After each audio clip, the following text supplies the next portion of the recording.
Cette conférence que j'organise ce soir pour vous, j'ai eu l'occasion de la présenter il y a 2 ans lorsque l'association Promolive avait choisi pour thème l'Orient des Amériques.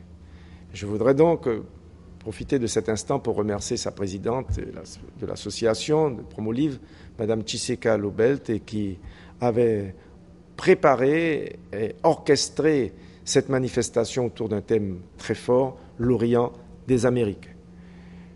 Je voudrais aussi vous dire que je n'aurais pas élaboré un tel travail, dont vous observez qu'il y a une partie scientifique, si je n'avais pas eu le soutien et l'aide d'un chercheur, mon ami, M. Frédéric Piantoni, qui est maître de conférences en géographie, chercheur à l'Institut de recherche et de développement, et qui m'a préparé le PowerPoint et qui m'a accompagné dans la méthode et au niveau du plan. Qu'il en soit remercié. Et puis enfin, je ne pourrais pas ce soir vous citer toutes les personnes que j'ai pu solliciter durant cette période de préparation de la conférence. Je pense à ma famille, à mes parents, et qui m'ont apporté leur savoir, qui m'ont confié leur mémoire, qui m'ont présenté, donné des documents familiaux très précieux qui étaient indispensables pour que la démarche soit celle de la pédagogie sur un sujet sensible, délicat et précieux. Qu'ils en soient tous remerciés. N'oubliez jamais que l'historien, quand bien même qu'il se base sur les éléments écrits, sur des archives écrites, l'oralité joue un rôle fondamental dans les rapports humains. Et c'est cette oralité que nous devons récupérer pour pouvoir la transmettre par la suite, et c'est ce que ce soir je suis venu vous présenter. Je vous conseille 2 livres pour bien comprendre la question migratoire en Guyane. L'enjeu migratoire en Guyane française, alors c'est un gros pavé, mais il faut le lire, ou encore les migrants en Guyane. Si on ne situe pas cette immigration dans le contexte de l'histoire coloniale et de la volonté de la France de faire de la Guyane une colonie de peuplement depuis le XVIIe siècle, pour pouvoir aménager un territoire immense et vide, car on nous a toujours appris qu'on ne peut pas faire du développement économique si on n'a pas des bras, si on n'a pas des hommes et si on n'a pas aménagé le territoire. En quelques minutes, avant de rentrer dans le vif du sujet, je vais vous faire une chronologie rapide. Nous ne pouvons pas évoquer ce soir l'arrivée des Libanais en Guyane, leur intégration dans la société guyanaise, si, pour introduire le sujet, nous ne parlons pas de la question migratoire et de la question démographique. Démographie et immigration sont totalement liées. La France coloniale, dès la colonisation de la Guyane, a toujours eu une obsession pour ce pays immense, mais vide, de peupler la Guyane pour en faire une terre de développement. Ainsi, la première grande tentative d'introduction de peuples venant de l'extérieur en Guyane remonte à 1763. À cette époque, la France, qui était la rivale de la Grande-Bretagne dans la conquête coloniale, perd après la guerre, une guerre de 7 ans, perd la guerre contre la Grande-Bretagne et au traité de Paris est obligé de rendre à la Grande-Bretagne un certain nombre de pays, une partie de l'Inde, les comptoirs, mais plus particulièrement le Canada. Pour pouvoir continuer sa politique coloniale, Louis XV demande à son ministre Choiseul de préparer pour la Guyane un véritable plan de peuplement. Il s'agit de colons blancs pour peupler et développer notre territoire. Ainsi donc, dans une totale impréparation, entre 1763 et 1765, plus de 15 000 colons récupérés sur tout le territoire de la France hexagonale, des opposants politiques, des marginaux, des chômeurs, des femmes, des prostituées, des persona non grata sur le territoire français, des prisonniers sortis de prison, embarqués au port de La Rochelle et à Nantes, destination la Guyane, destination Kourou. Vous devez vous douter que sur un territoire qui n'était pas préparé à accueillir autant de monde, on allait tout droit vers une catastrophe. Et effectivement, ce fut la catastrophe de Kourou. des 15 000 personnes qui voyagèrent, qui traversèrent l'océan Atlantique, qui s'installèrent en Guyane, quelques mois plus tard, plus de la moitié de ces personnes étaient décédées.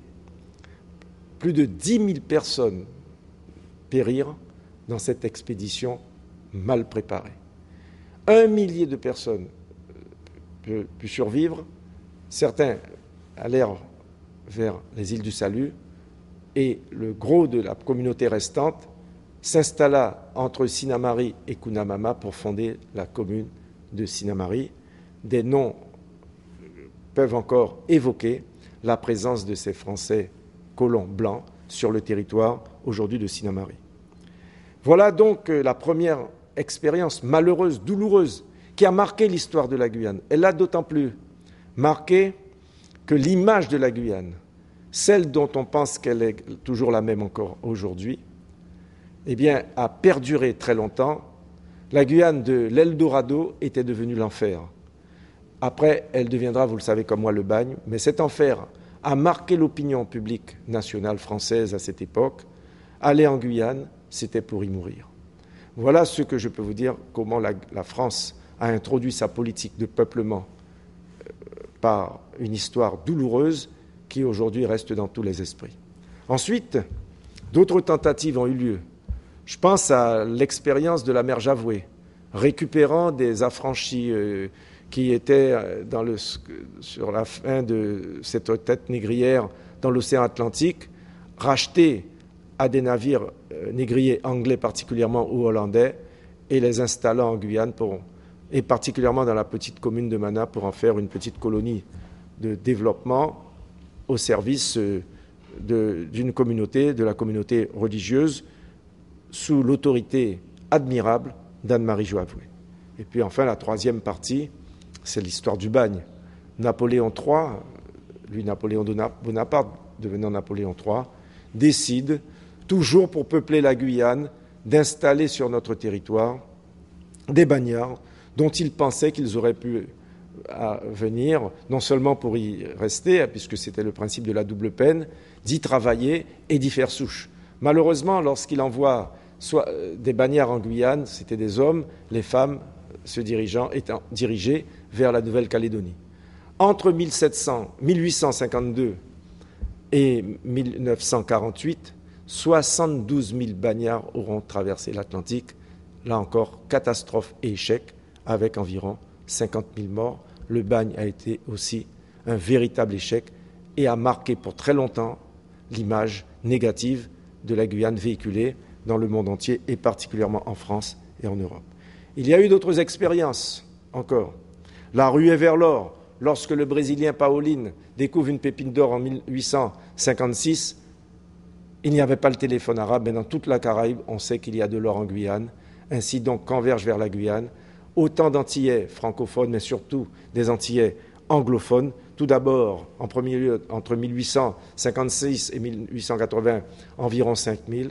Le cours du l'or reste encore très élevé, pratiquement 10 000 par la suite, qui vont rester en Guyane jusqu'aux années 1930, après la crise de 1929 et l'effondrement du cours de l'or.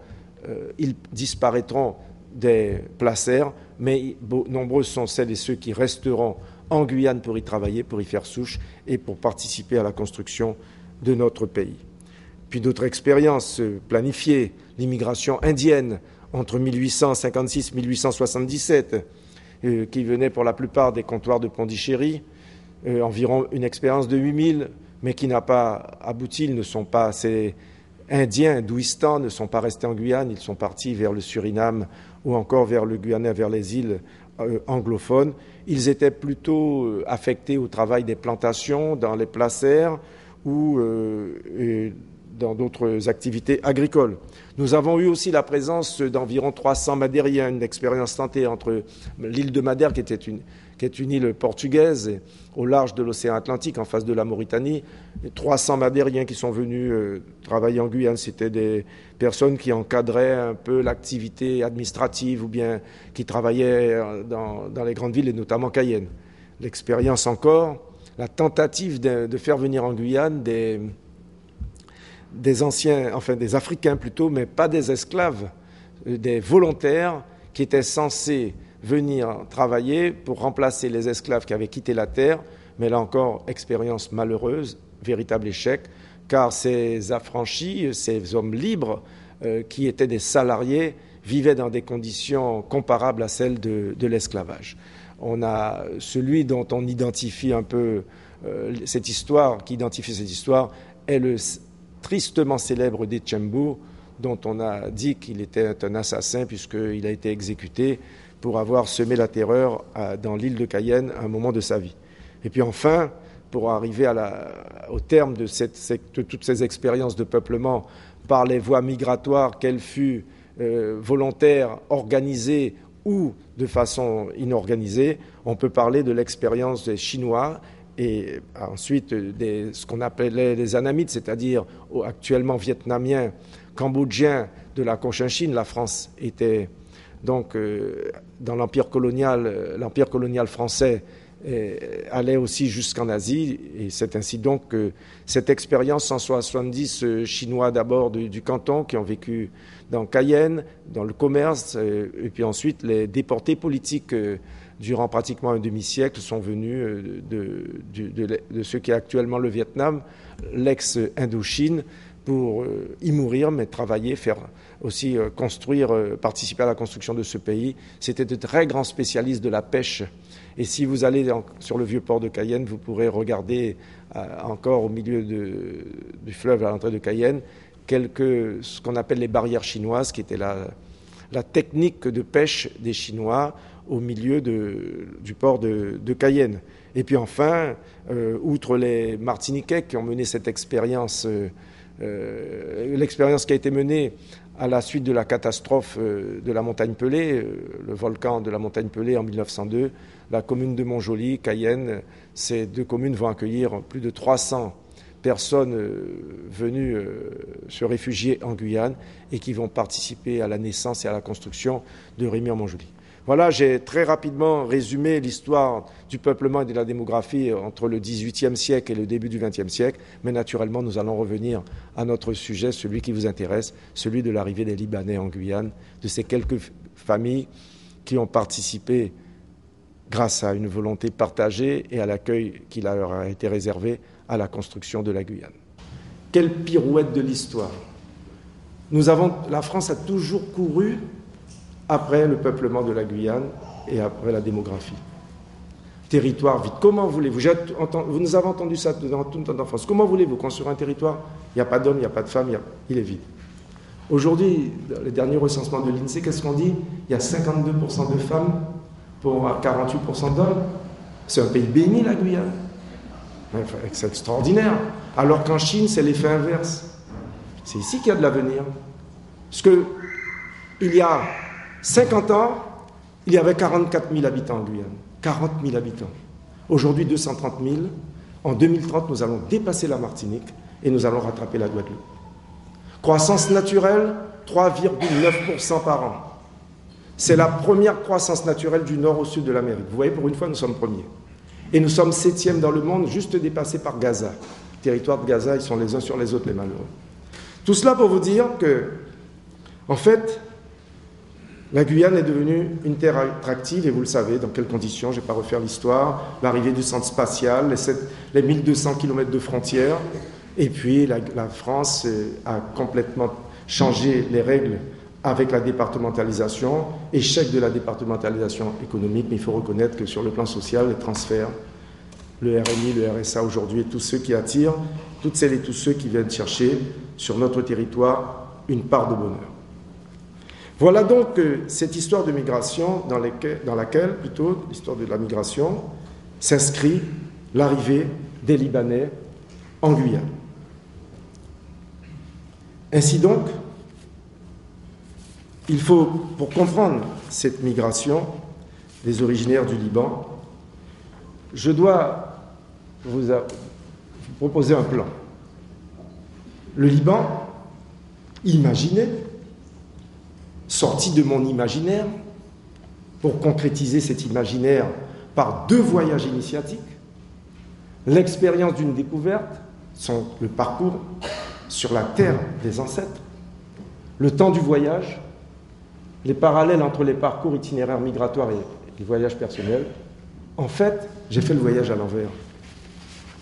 Celles et ceux qui, au XIXe siècle, ont bravé tous les interdits pour pouvoir descendre d'une montagne, à dos d'âne souvent, pour venir chercher le bonheur jusqu'en Guyane, franchement, ils méritent une belle médaille d'or. Vous ne pouvez pas vous imaginer quelle aura été la difficulté de ces femmes et de ces hommes qui ont traversé une mer, Méditerranée, et un océan Atlantique pour pouvoir arriver ici. Ce qui veut dire que nous, enfants, métis, de plusieurs cultures, se sentant profondément guyanais dans cette tripes, dans cette lame et tout le reste, écartelés entre une culture libanaise de par des grands-parents paternels et une culture sainte-lucienne de par des grands-parents maternels, se sont posés des questions toute leur vie pour savoir le pourquoi, le comment et la direction qu'il fallait prendre pour comprendre un peu une telle situation. La question du temps, la question de l'espace, la question, toutes ces questions se sont posées. Alors, je suis parti, si vous pouvez faire passer, d'abord cette carte. Je me suis dit au départ, comment un petit peuple de 10 000, j'exagère, 5 millions d'habitants, tout en plus, 5 millions, un peu plus, au Liban, a vu ces populations depuis la Phénicie, 3000 ans avant Jésus-Christ, sortir du Proche-Orient et s'aimer dans le monde. Regardez simplement celles et ceux originaires du Liban, rien qu'en Amérique. 1 300 000 habitants, carte de 2007 un peu plus ancienne encore, rien qu'aux États-Unis, je ne parle même pas du Canada. La ville de Sao Paulo, à Sao Paulo, 20 millions d'habitants, il y a plus de personnes originaires du Liban que de Libanais au Liban même.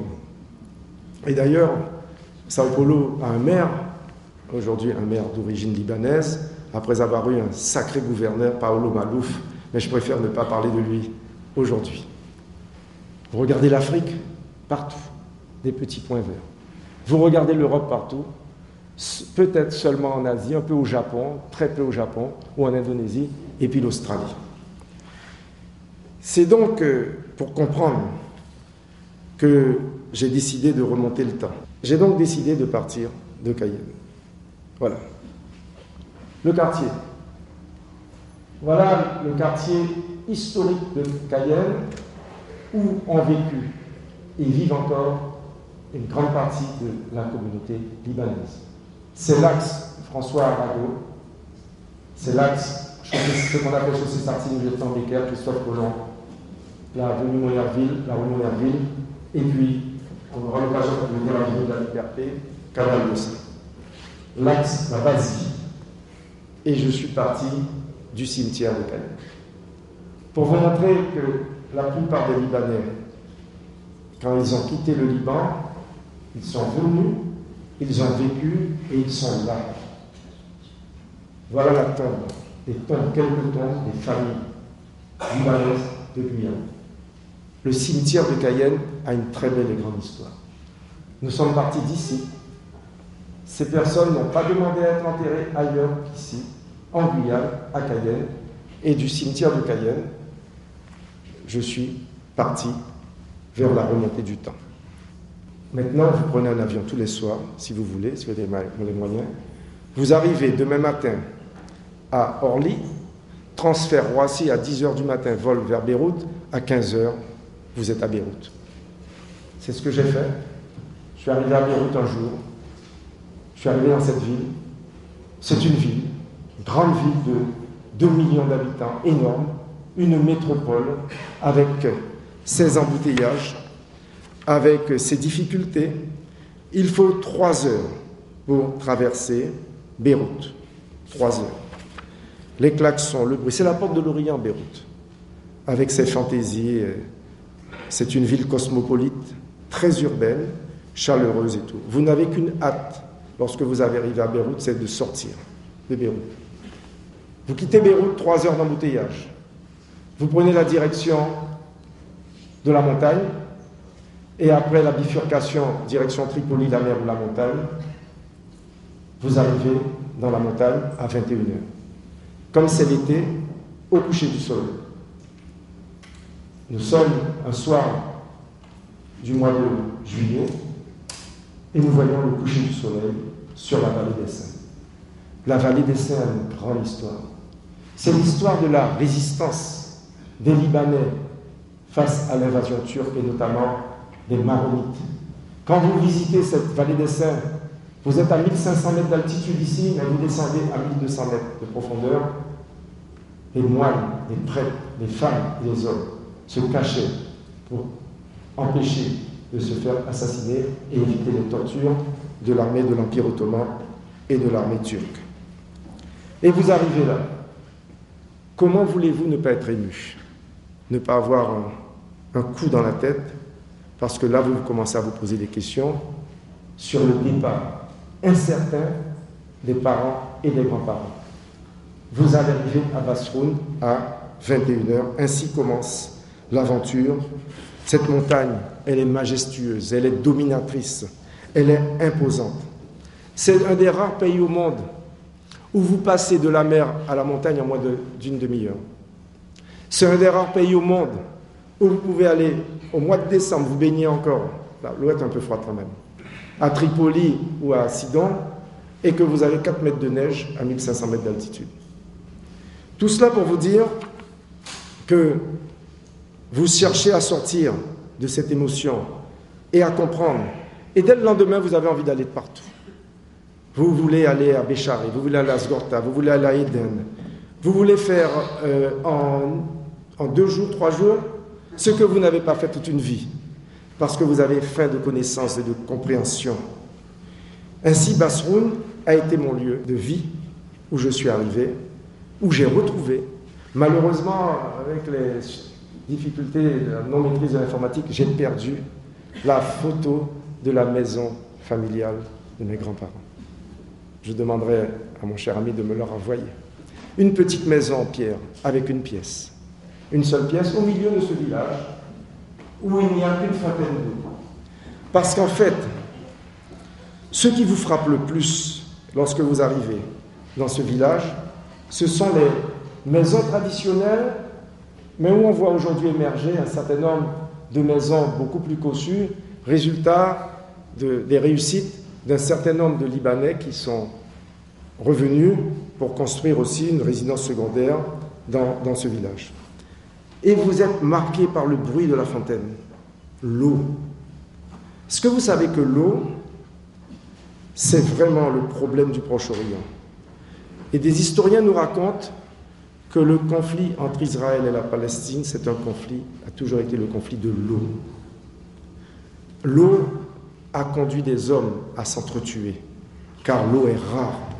Alors, la source qui coule en permanence à Basroun, c'est un miracle de la vie. On a l'impression que ce lieu, excusez-moi, est quand même un lieu béni, parce qu'à moins de 10 km de là, il n'y a pas toujours de l'eau. Nous allons donc, après avoir fait cette rencontre initiatique, passer au deuxième point. Alors, voilà encore quelques images de ces villages de la montagne, qui sont magnifiques. Passer donc à ce qu'on appelle l'antériorité et les déterminants de la présence libanaise en Guyane. Pour revenir à la question migratoire, on n'émigre pas par plaisir et par fantaisie. On ne vient pas faire du tourisme lorsqu'on a faim. On quitte son pays parce qu'on est pauvre, parce qu'on est frappé par l'ostracisme, par la guerre, par la persécution religieuse, mais surtout par la misère. Beaucoup de personnes venues du Liban ont quitté en grande partie leur terre par rapport à tous ces conflits qui les ont frappés.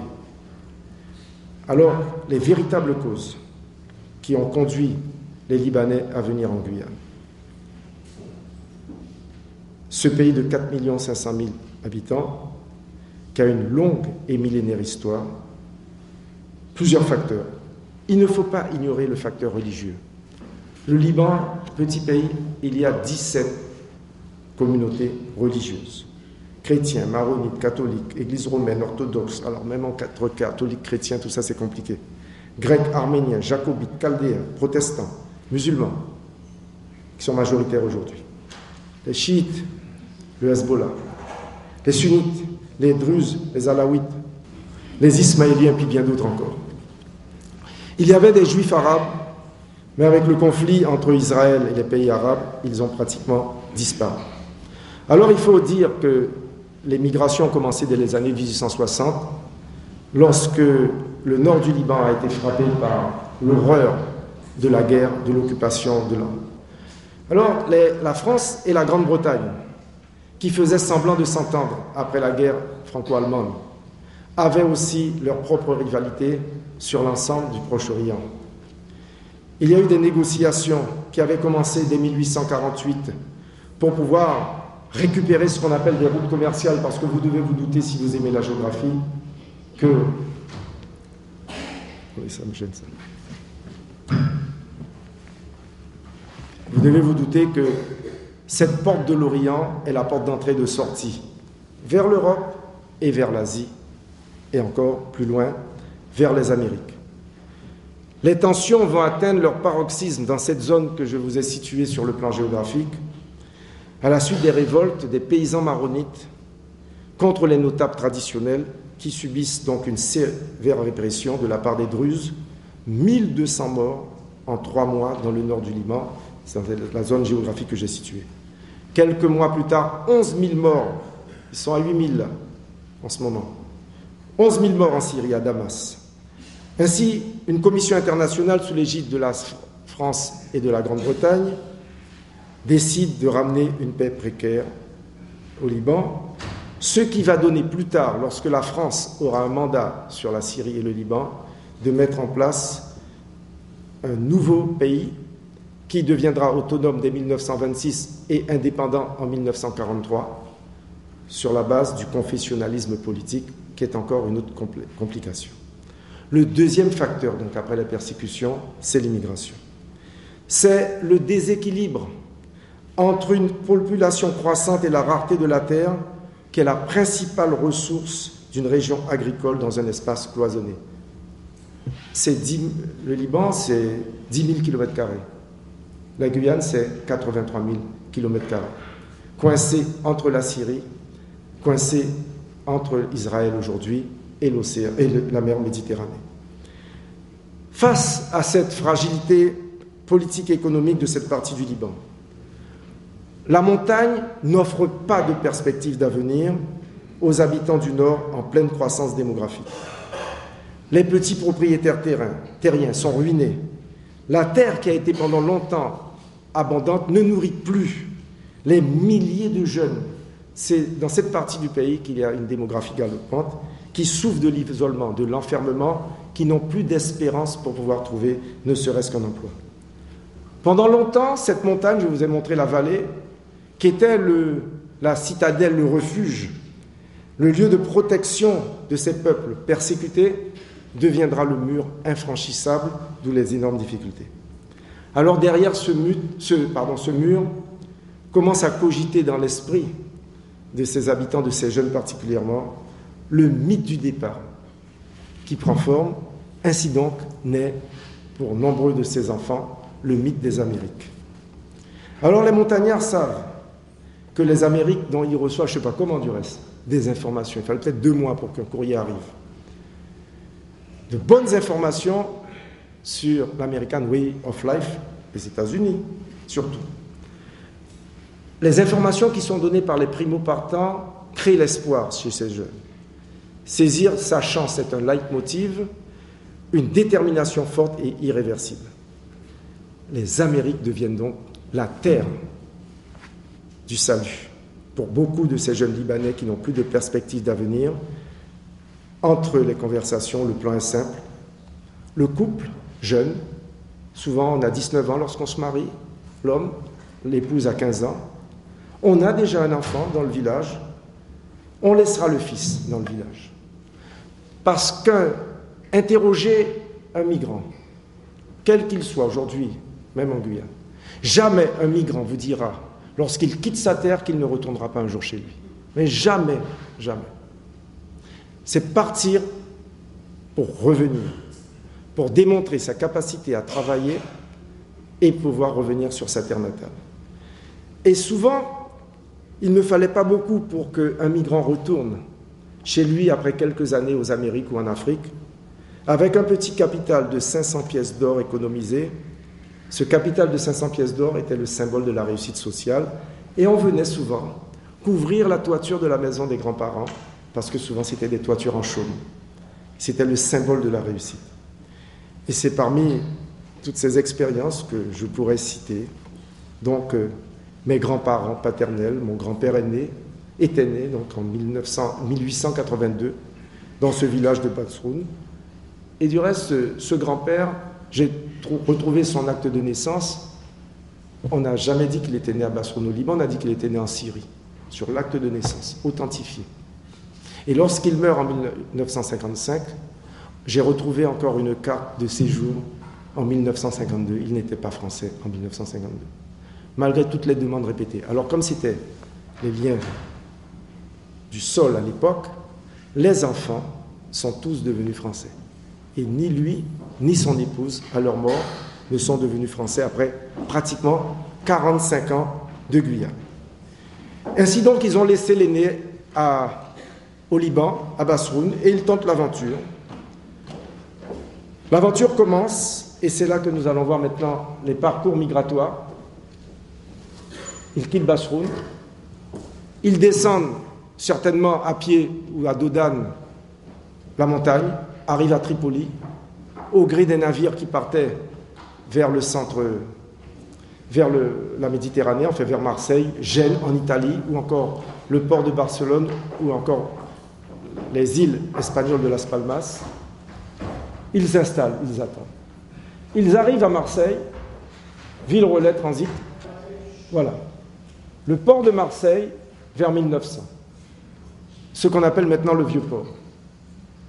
Alors, dites-vous bien que j'ai retrouvé ces photos, mais c'est l'hôtel Le Bompard où descendaient beaucoup de Libanais, tout en haut du Vieux-Port, entre Notre-Dame de l'Argare, pour ceux qui connaissent Marseille, et le Vieux-Port, qui était un petit hôtel sordide. Les rabatteurs les récupéraient, les amenaient dans cet hôtel, leur prenaient naturellement leurs économies, et les embarquaient dans les cales des navires, direction l'Amérique. Souvent, c'était des tirages au sort. Cet hôtel est devenu un super petit hôtel sympathique, vous voyez. J'ai retrouvé ça en 2010, vous voyez, quand j'ai pu chercher sur Internet. Mais ça n'était certainement pas un hôtel aussi luxueux il y a environ un siècle. Ils attendent. Ils peuvent attendre 1 mois, 2 mois, 3 mois, selon au gré des marées et des vagues. Et à partir de ce moment, on les embarque. Pendant ce temps, ils reçoivent d'autres informations.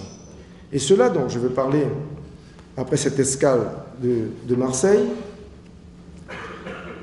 on leur avait promis l'Amérique du Nord, ils se contenteront de la Caraïbe ou de l'Amérique du Sud.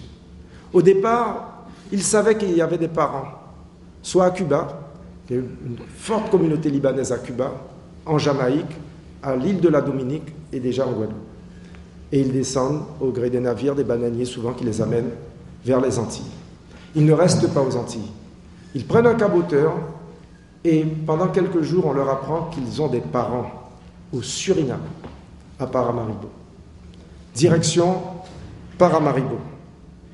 Il y a de très grandes familles libanaises au Suriname. Le plus ancien des Libanais du Suriname s'appelait Nicolas Karkabé. Est arrivé en 1885 au Suriname, homme d'une grande culture, on disait que c'était un intellectuel, et se marie, lui, avec une petite fille d'esclave, avant de retourner au Liban, où il meurt en 1923. Alors, les mêmes noms qu'on retrouvait à Paramaribo, on les trouvera aussi en Guyane. Les Nassifs, les Karam, les Chaya, les Issa, les Franji, les Brouhim, les Boussaïd, les Mekdessi, et tout, sont déjà au Suriname. Ces jeunes sont hébergés pendant quelques années. Le Suriname est pauvre à la fin du XIXe siècle, si on le compare au Guyana. Le Suriname n'a pas encore lancé l'activité de la bauxite. Ça n'est qu'au début du XXe siècle que la bauxite va devenir la première richesse du Suriname et du Guyana, lorsque les Américains vont décider d'en faire une ressource exportable. À ce moment-là, donc, il reste quelques années, des enfants naissent au Suriname, mais ils sont informés par les va-et-vient de certains de leurs compatriotes qu'il y a des affaires en Guyane intéressantes, parce que c'est toujours la question de l'or. Et ces Libanais traversent, restent quelque temps à Albina, à la frontière, poursuivent leur parcours et s'installent à Mana. Lorsque ses grands-parents arrivent à Mana, il y a déjà des Libanais qui sont à Mana, les Bichara, les Saïd, qui pratiquent l'élevage, qui pratiquent un peu de commerce et qui leur donnent quelques marchandises. Ils sont colporteurs dans des petites boîtes, on leur donne de la marchandise et parfois ils remontent vers les placers, les hauteurs de la Haute-Mana pour vendre leurs marchandises. Ainsi, ils se font un petit capital, ils sont souvent payés en poudre d'or à cette époque. Ils capitalisent, ils commencent à avoir des économies, l'objectif reste le même, Cayenne. Ils savent que Cayenne, c'est la ville, c'est le chef-lieu et tout. Certains passent aussi par Sinamari. Il faut savoir donc que c'est une nouvelle aventure qui commence. Mana aura été vraiment, pendant longtemps, le fief des Libanais de Guyane. Et des Libanais de Guyane se sont mariés et puis ils ont fait des enfants avec des Mananaises. Et il y a encore beaucoup de descendants qui pourraient mieux vous en parler que moi. Il faut savoir donc que ces jeunes Libanais vendent un peu de tout. Des chaussures, des fils, des aiguilles, des tissus, des vêtements, des babioles, des marchandises achetées souvent au Suriname en Guyane hollandaise qu'ils arrivent à revendre facilement. Ceux qui se sont installés aussi dans l'agriculture, dans l'élevage, commencent à démontrer qu'on est capable en Guyane d'avoir une agriculture endogène de très bon niveau. Cette capitalisation leur permet de s'installer, d'avoir une maison. Ainsi donc, de 1907 à 1914, des enfants naissent sur Mana. Mais, avec l'arrivée de la Première Guerre mondiale, le cours de l'or s'effondre. Et Mana n'est plus une espérance pour ces commerçants, pour ces personnes du Liban. Ainsi donc, ils savent que d'autres sont là avant eux. Ils vont vers Cayenne, et les parents et les familles, car il s'agit souvent de parents qui accueillent, s'installent à Cayenne. L'aventure va continuer à s'améliorer. Et nous allons maintenant, vous pouvez continuer, arriver aux années 1950. Les premiers établissements de commerce en pignon sur rue, c'était des bazars en fait. Certaines personnes ici s'en souviennent. On va passer du bazar au commerce international. À la fin de la Première Guerre mondiale, donc, la France devient mandataire pour le Liban, ce qui facilite les rapprochements familiaux. Les enfants qui étaient restés dans le premier arrivent à la fin des années 20. Ils rejoignent leurs parents et travaillent aussi dans le même commerce. Et cette fois, on se sédentarise. On passe du colportage au commerce de proximité. Alors on vend de tout. Qui n'a pas acheté des casques coloniaux chez un commerçant libanais? Qui n'a pas acheté comment on appelait ça, linoléum? Linoléum, voilà. Linoléum, voilà. Qui n'a pas acheté de l'eau de Cologne, des casseroles, des marmites, des chaises qui arrivaient démontées et qu'on fabriquait, des hamacs, de la literie, des matelas de la mercerie, des fauteuils à bascule, les fameux fauteuils à bascule, qui ont tant bercé notre enfance, surtout lorsqu'il fallait nous endormir. Formidable. Les fleurs artificielles durant la période de la Toussaint. On vendait de tout. Et puis au fur et à mesure, on est passé aux vêtements à la mode, aux tissus en lin, aux costumes et tout le reste. Les premières vitrines achalandées font leur apparition. Petit à petit, les magasins se spécialisent, deviennent des boutiques. Je vous ai montré la rue, le quartier tout à l'heure. Vous pouvez remontrer ce quartier. François Arago, La Frontière, Christophe Colomb, Lieutenant Becker, Gaston Monerville, aujourd'hui c'était Chaussée Sartine, rue Mollet, rue Malouet, place du Marché, Lieutenant Brassé, rue Adjudant Pinder, avenue de la Liberté, Canal de Seine. Très peu de commerçants libanais vont s'aventurer du côté de l'avenue de Gaulle, aller voir la rue Lallement. À cette époque, l'entreprise est une entreprise familiale. Chacun à sa place occupe une fonction. On travaille avec l'Hexagone, on travaille avec le Brésil, qui n'a pas connu dans la communauté libanaise ses représentants de commerce, qui étaient des intermédiaires, qui habitaient le 10e et le 11e arrondissement. Certains se souviennent de ces messieurs Valette ou encore Teinturier, qui sont venus souvent en Guyane proposer des marchandises aux Libanais. D'autres, dans la famille, étaient spécialisés dans les opérations douanières pour aller chercher la marchandise, payer la douane, et enfin ceux qui faisaient la promotion et la vente. C'est entre les deux guerres, 14-18, 39-45, que le processus de diversification est engagé, l'activité devient plus rationnelle et va créer de nouveaux besoins. Ils ont un capital, ils vont acheter des maisons, ils vont acheter des immeubles, ils vont s'installer, ils vont améliorer les magasins. Souvent, le patriarche est devant le magasin et appelait sa Mantichette, qui dans sa chronique sur la vie guyanaise, la maman de Madame Condé-Saladar, qui a écrit ses mémoires, disait qu'elle a connu un certain Karam, un Libanais, Joseph Karam, qui appelait tout le monde ami. Tout le monde, il était devant sa porte avec... il ressemblait un peu à Khrouchtchev, je ne sais pas si vous voyez, un peu fort et tout. Il appelait tout le monde Karam.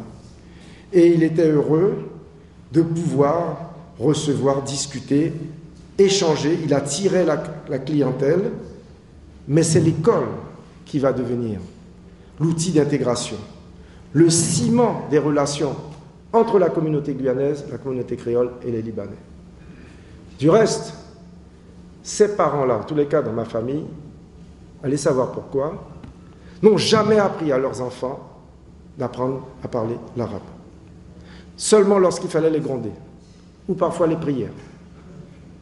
Sinon, ces enfants étaient envoyés à l'école, les parents parlaient créole ou arabe, mais les enfants parlaient français. Et il était défendu, comme dans toutes les familles, de parler le créole à la maison.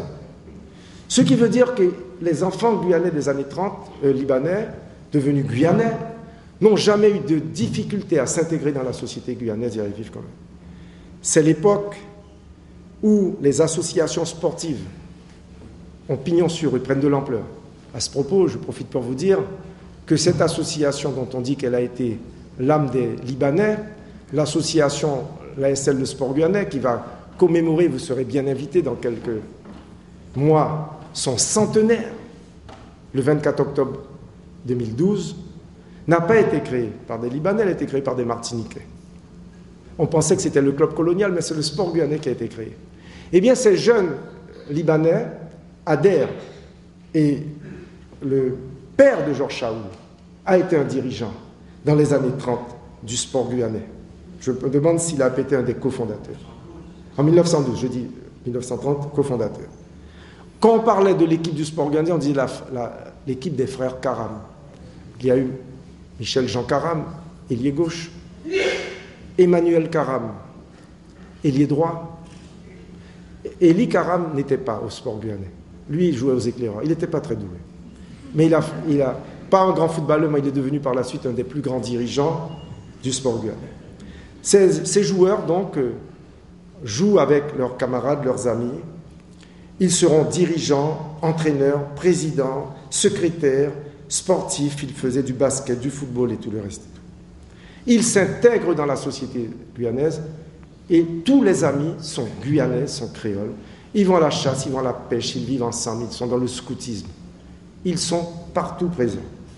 Ils sont au cœur d'une intégration réussie. Alors pour en revenir à l'activité économique,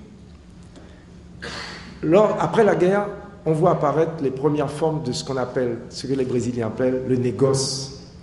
Le négoce, alors voilà donc la fameuse équipe du sport guyanais, championne de Guyane en 1952, secrétaire général Élie Karam, président Michel Jean Karam. Et là, c'était le turbulent, certains le connaissent, Emmanuel Karam, qui a fait une très belle carrière de footballeur et de commerçant aussi, on peut le dire, et de chasseur et de pêcheur en plus. Le négoce avec le Brésil. Je vous rappelle que pendant la Seconde Guerre mondiale, Les navires européens, français ne pouvaient pas traverser l'Atlantique, ils étaient coulés par les sous-marins allemands. La Guyane était coupée du reste de l'Europe. Il fallait bien vivre. Et le champ d'échange était le champ du privilège, c'est-à-dire l'État d'Amapá, l'État du Para et l'État d'Amazonas. Et ces commerçants libanais ont beaucoup travaillé avec leurs voisins de ce qu'on appelait le négoce. Alors, ça m'amuse. Aujourd'hui, si vous voulez manger une pomme qui vient d'Argentine, à l'heure actuelle, ou de raisin, pas de raisin en ce moment, il fait froid, en Europe, ça passe par le circuit obligatoire de Rungis, parce qu'il faut que ces produits se mettent aux normes européennes. Ça fait rire tout le monde. Si vous voulez acheter de la viande de qualité, je vous rappelle que l'État du Para est un des États parmi les plus grands producteurs de viande bovine dans toute l'Amérique et voire dans le monde. Je ne parle même pas de la viande d'Argentine dont on connaît la qualité, ça doit remonter par Rungis. Nos parents qui ont mangé toutes ces viandes, tous ces produits et tout, ils ont bien vécu. Hein. Il n'y avait pas de normes européennes. Ainsi donc, eux négocient directement avec ces commerçants. L'activité donc devient rationnelle à partir de ce moment. Ils échangent la pêche, la viande bovine. Qui ne se souvient pas de ces bœufs arrivant sur les quais du canal d'Ossa et cassant les cordes et en s'engageant dans une véritable corrida dans les rues de Cayenne? Qui ne se souvient pas du grand Shepa et de ces Brésiliens qui au lasso récupéraient ces animaux? La famille Apché était au cœur du canal d'Ossa. Pierre Désert, enfant, pourrait vous raconter moult histoires de ce qu'il a vécu durant toutes ces années. C'était les échanges, c'était le parfum, c'était la viande, c'était les produits, les alcools, échange contre échange. Le marché local était alimenté par notre voisin brésilien. Ainsi donc, il y a eu les prémices de ce qu'on appelle le commerce international.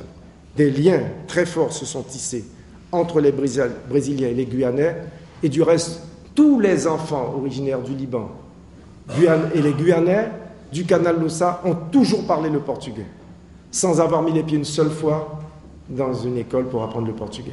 C'est extraordinaire. Tout cela pour vous dire qu'on va accélérer le processus du commerce international avec les transports et tout. Et puis enfin, on va passer à la troisième phase, c'est-à-dire tout ce qui est, à partir des années 60, l'intensification de ce commerce et sa diversification. Des jeunes Libanais vont rejoindre leurs parents.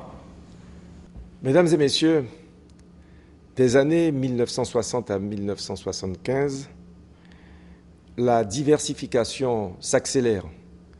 Et de la diversification, nous conduisons directement vers le début d'un commerce international. Il s'agit de la part prise par ce qu'on appelle plutôt la troisième génération.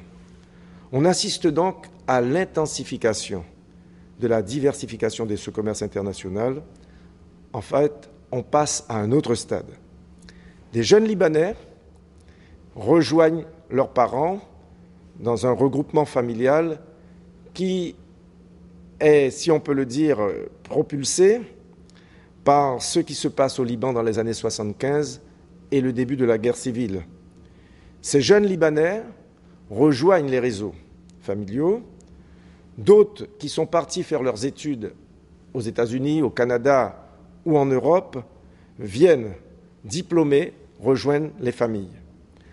Ainsi donc, c'est le passage du témoin, car ces jeunes introduisent de nouvelles techniques de commerce plus rationnel. Ils sont dans l'immobilier. Ils commencent à mettre en place un certain nombre de grandes surfaces, ce qu'on appelle le commerce de la grande distribution, les magasins de meubles, l'électroménager. Mieux, ils s'attaquent à ce qu'on appelle l'activité semi-industrielle, artisanale et semi-industrielle. Ainsi donc, les fabriques de mobilier de bois de Guyane étaient l'affaire des frères Gabriel, n'est-ce pas, Richard Gabriel, dont on sait combien il s'est investi pour diversifier son activité, et particulièrement créé un certain nombre d'entreprises sur le territoire guyanais. Les concessions automobiles, l'hôtellerie et l'activité de la pêche. Aujourd'hui, la pêche guyanaise est portée à bout de bras par la famille Apché, qui a des projets extrêmement intéressants pour le futur. Les tâches sont bien réparties. Les hommes, en général, dans cette communauté, dirigent les grandes entreprises et créent l'emploi local. Les épouses, elles, si elles ne sont pas dans le commerce des maris, elles ouvrent leur propre boutique, magasins de sport ou encore d'autres franchises. Alors, de l'entreprise familiale qui est trop à l'étroit, émerge par la suite ce qu'on appellera des sociétés anonymes, toujours contrôlées par les familles. Néanmoins, cette activité économique s'inscrit dans un réseau communautaire de type diasporique. Au cours des 20 dernières années, les bouleversements socio-économiques et démographiques que vous connaissez de la Guyane transforment notre pays et n'épargnent pas non plus la communauté libanaise. Ceux qui n'ont pas pris le train de la reconversion, des reconversions, ou qui ne se sont pas préparés à relever le défi de la nouvelle donne économique de la Guyane et de la croissance, vont au fur et à mesure disparaître du paysage commercial de la ville de Cayenne. J'ai eu l'occasion de vous montrer ce plan de la ville de Cayenne qui était celui qui appartenait au magasin, au commerce libanais, la rue François Arago, la rue Chaussée-Sartine devenue Gaston Monerville, la rue Lieutenant Becker, la rue Adjudant Pindar, la rue du bord du canal d'Ossat, c'est-à-dire avenue de la Liberté, la rue Christophe Colomb. Les Libanais ne vont jamais franchir la frontière de l'avenue de Gaulle, c'est bien longtemps après qu'ils commencent à s'installer dans la principale rue de la ville de Cayenne. Ainsi donc, des familles entières disparaissent du paysage commercial. Les Doumites, les Moïse, les Georges Richard et bien d'autres encore n'ont plus leur magasin. Le plan de la ville est complètement modifié et pour de très nombreuses raisons, ces familles n'ont pas vu leurs enfants récupérer leur commerce. Les nouvelles générations, comme je vous l'ai expliqué, se sont orientées vers ce qu'on appellerait le négoce si on travaille avec le Brésil ou le business si on travaille avec les États-Unis d'Amérique. Et ces commerces ont été pour la plupart rachetés, les fonds de commerce en tous les cas, dans les quartiers, notamment Place du Marché, par une nouvelle génération de commerçants de la République populaire de Chine et particulièrement de la région du sud de la Chine, la région du Zhejiang. Ce sont ces commerçants chinois du Zhejiang, les Zhejianais, qui occupent désormais le centre-ville de la ville de Cayenne. Alors aujourd'hui, pour tout vous dire, les Libanais de Guyane, pour la plupart, n'en sont plus, si on peut dire. On parle de leurs origines. Ils se sont fondus dans la société, pour la plupart en tous les cas. Pour la plupart, ils se sont fondus dans la société guyanaise. Ils sont à 90% de nationalité française, même si le nombre des Libanais en Guyane est toujours resté très marginal. Une quarantaine de familles, j'aurais pu vous citer de mémoire tous les noms de ces personnes, ces pionniers qui sont venus, se sont construits un présent et ont préparé l'avenir de leurs enfants sur le territoire guyanais. Ils n'ont, alors tout au plus, moins de 300 personnes. Ils n'ont jamais eu de revendications particulières, sinon que d'avoir des exigences professionnelles afin de défendre toujours leur statut de commerçant. Ce groupe, il faut le reconnaître, tout en restant discret, s'est intégré pour apporter à la société guyanaise, tout en conservant son art de vivre, ses coutumes, les fêtes traditionnelles, la cuisine, qui est un art de vivre au Liban. La cuisine libanaise est très réputée. Les fêtes familiales, les fêtes religieuses, parce qu'ils sont toujours très croyants. Pour la plupart, ils sont originaires du nord du Liban, donc ce sont des maronites chrétiens. Ils ont cherché quand même à perpétrer, à cultiver leur histoire, leurs origines, tout en se tenant informés de la situation de leur pays. Et aujourd'hui, grâce à la voie satellitaire, tous les Libanais ont chez eux le canal satellite et sont informés régulièrement de tout ce qui se passe au Proche-Orient, particulièrement au Liban. Ils reçoivent aussi la presse, dont la célèbre journal L'Orient le jour, qui a été animé pendant très longtemps par un grand politologue libanais que je voudrais citer, Antoine Sfer. Et puis enfin, ils retournent régulièrement en vacances pour garder des attaches, ce qu'ils appellent le pays, avec les enfants. Ils maîtrisent très très bien le créole. C'est la langue principale d'échange en Guyane, d'échange et aussi pour le commerce. Ils participent aux manifestations culturelles. Ils sont souvent des partenaires, sponsorisent les manifestations sportives. Et certains, en fait, exploitent avec subtilité une triple identité. Et un jeune Libanais qui est allé en classe en Guyane, qui a fait toute sa scolarité en Guyane, naturalisé il y a quelques années, affirmait avec délice, et je vais vous citer: « Je suis Libanais, le Liban est mon pays, la France est ma patrie, et je suis 100% Guyanais. » Je vous demande de méditer sur cette petite citation, sur cette phrase, parce qu'en vérité, la Guyane est une terre d'intégration. On y retrouve des Guyanais de souche, des métis originaires de par leurs grands-parents paternels ou maternels qui ont occupé et qui occupent encore des fonctions au plus haut niveau de l'exécutif local en Guyane, dans la vie politique, mais aussi au niveau des professions libérales. La communauté a fourni, de par ses enfants, des médecins, des avocats, des fonctionnaires, des responsables de collectivités territoriales, des fonctionnaires et beaucoup aussi d'enseignants. Leur implication reste très forte dans la vie para-économique, dans les structures de gestion administrative et économique commerciale.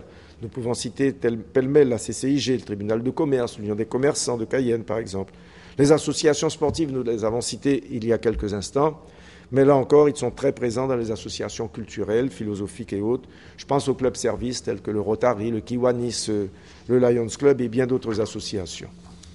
La vocation de la Guyane, et c'est là que je vais, si vous le voulez, mesdames et messieurs, conclure, est d'observer le passage de ce que Édouard Glissant avait toujours voulu dans son tout monde, passer d'une communauté de territoire à une communauté de destin, avec toutes celles et tous ceux qui sont venus et qui ont choisi d'y vivre, de travailler, de servir, d'y mourir. Vous avez vu cette tombe que je vous ai montrée pour marquer un peu l'empreinte de ces Libanais de Guyane dès leur arrivée sur notre territoire. Pour la plupart, ils ont voulu mourir et être enterrés au cimetière de la ville de Cayenne.